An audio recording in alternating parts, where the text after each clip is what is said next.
ఒక అడవిలోని చెరువులో ఉండే మొసలికి చాలా రోజులుగా అదే చెరువులోని చేపలను తిని తిని విసుగు పుట్టింది.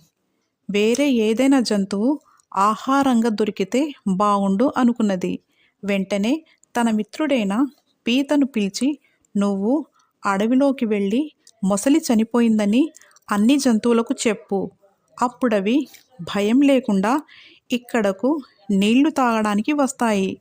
సమయం చూసుకొని నేను రోజు ఏదో ఒక జంతువుని తింటూ ఉంటాను" అని చెప్పింది.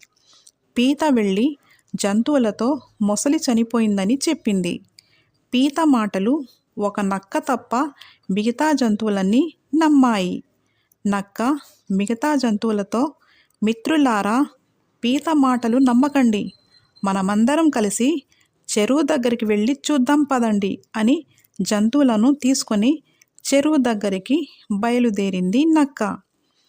చెరువు దగ్గరకు చేరగానే నక్క మిగతా జంతువులతో ఇలా అన్నది, "మిత్రులారా, నేను విన్నదాని ప్రకారం మొసలి చనిపోయినా దాని తోక మాత్రం కదులుతూ ఉంటుందంట. కాబట్టి ఈ మొసలి తోక కదిలితే మనం నమ్మవచ్చు" అంది. నక్క మాటలు విన్న వెంటనే తెలివి తక్కువ మొసలి తన తోకను కదిలించడం మొదలుపెట్టింది. అప్పుడు నక్క, "మిత్రులారా, చూశారా, నేను ఊహించినదే కరెక్ట్.